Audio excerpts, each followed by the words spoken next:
All right, ladies, in this screencast, we're going to be continuing with our notes about our second resistor and dissenter, Malcolm X. We were talking about the Nation of Islam being a more radical civil rights organization focused on founding or eventually creating an independent black nation. I wanted to just add that, the Nation of Islam called for blacks to use self-defense when necessary. Basically, if you're attacked, feel free to fight back. Don't turn the other cheek, which is kind of what MLK is promoting, this idea of cooperating and taking on the role of the victim. And the Nation of Islam and its founders do not feel, or its leaders do not feel the need to put themselves in the position of victim if they can help it. Malcolm X will fully commit to the Nation of Islam, in which when he gets out of prison, he will change his name officially to Malcolm X. By dropping his last name, he is replacing it with a variable showing that he actually doesn't know what his actual last name is, as when the original slaves came from Africa, they were assigned names. So Little is not his inherited family name if you actually go back, to the generation when his family was first brought here as slaves, because Little was at some point assigned by a slave owner. So that's where he starts being known as Malcolm X. He becomes a key spokesperson for the Nation of Islam.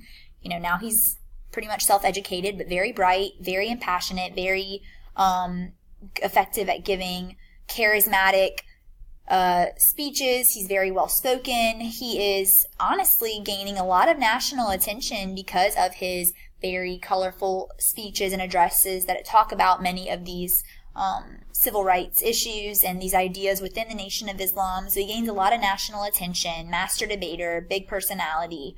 But eventually he will split from the Nation of Islam when he learns that the supposed prophet Muhammad was having several extramarital affairs with young Nation of Islam members, and he actually had several illegitimate children as well. So, with that being said, Malcolm X realizes that Elijah Muhammad is not all he cracks up to be as a supposed living prophet and leader, so he will separate from Muhammad's group and create the Muslim Mosque. And he goes on a pilgrimage to Mecca, just to kind of further enrich himself in the faith of Islam. And he has, a very transformative experience in Mecca, realizing that the true message within the Islamic faith is one of racial unity and understanding and equality.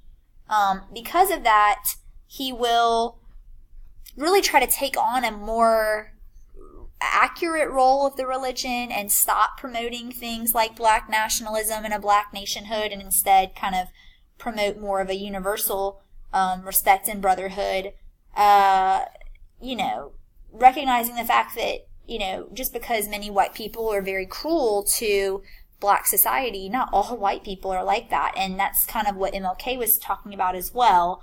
So he began to kind of change his ways, but unfortunately, the changing of his ways does not end well for him, and it doesn't last very long, because he will now be targeted by the group he was formerly involved with, which is the Nation of Islam. So he basically is giving a speech in Harlem's Ottoman Ballroom, maybe speaking of some of his newfound beliefs, and in the middle of the speech, members of the Nation of Islam shoot him at point-blank range, and they kill him.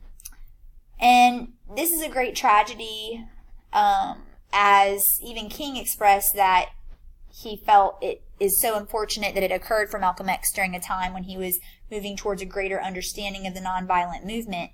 But again, he had just made too many enemies out of the Nation of Islam. He had criticized Elijah Muhammad too much, and so the Nation of Islam did retaliate with his assassination. I just wanted to end by saying, during his lifetime, Malcolm X did advocate for self-reliance. He advocated for black self-determination, black pride, self-love. He was a brilliant political thinker and leader. He was a very sharp mind. He did call for this idea of black nationalism. He never used the words black power that we're going to transition to next, but black power is something he definitely indirectly advocated for. And we're going to see others like the Black Power movement and that group and the Black Panther Party and Stokely Carmichael kind of being affected and influenced by Malcolm X. But we do see that he is able to help, raise self-esteem of black Americans and kind of reconnecting them with their African heritage, making sure they felt that they did not need to assimilate to white society, but rather the two could coexist at this point, and that African Americans could be just as proud.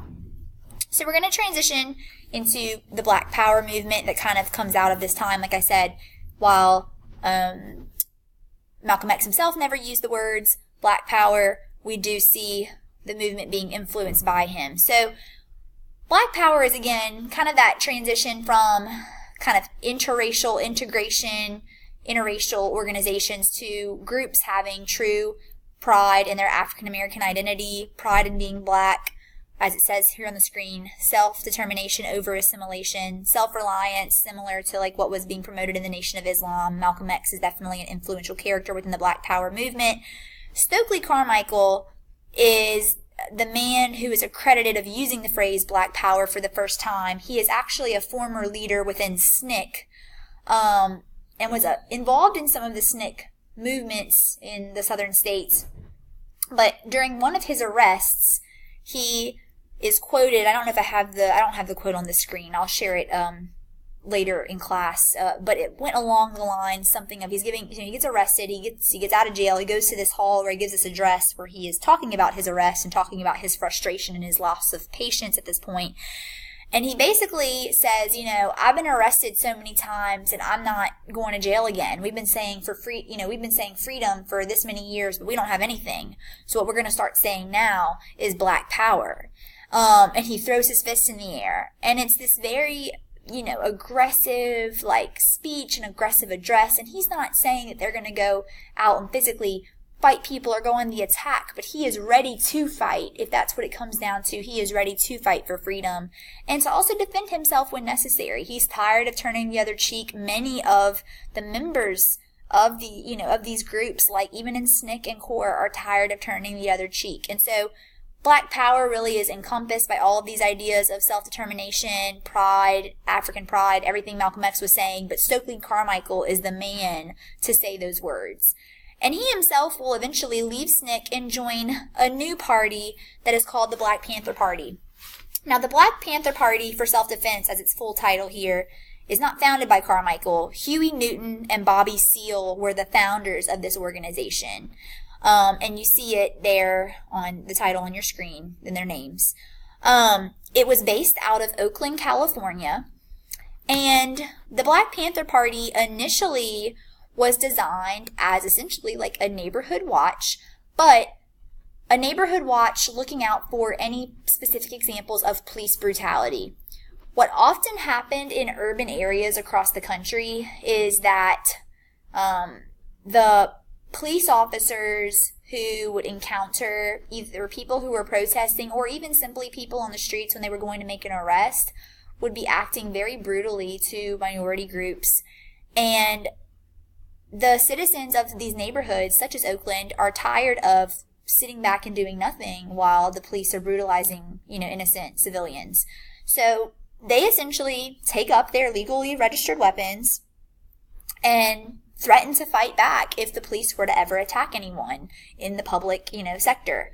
So I want to be clear, they look very offensive in the sense of they look like they're going to war. They're wearing these berets, they have these black leather jackets, they have weapons on them, they come off a lot more aggressive, but they're a very defensive organization. They never were going to go on the attack until they themselves were attacked or they witnessed the police attacking others. They are considered the first armed revolutionary organization of African Americans in U.S. history. Again, this picture just kind of showing them look a lot more radical than in reality they really were. Again, their whole premise is, yes, taking up arms, but in defensive strategies, not going on an attack, but preparing to fight back if you were ever attacked yourself. And I want to also touch what history tends to overlook is the fact that they had a lot of like grassroots local programs, because even though they started in Oakland, they kind of spread out nationally, and Black Panther parties and their kind of organizations kind of pop up in different states. They held free breakfast programs, eventually free lunch programs across the country where they feed thousands of children daily. You see here a sign advertising in an Illinois city, free breakfast for children, served from 7 to 9 a.m. Monday through Friday. So that just kind of shows you what the party was also known for, just not maybe as remembered for, but it did happen at the time. Okay. Please write down any questions you have, and we'll take our last note tomorrow about the legacy as we will then move on. I hope you all have a good day.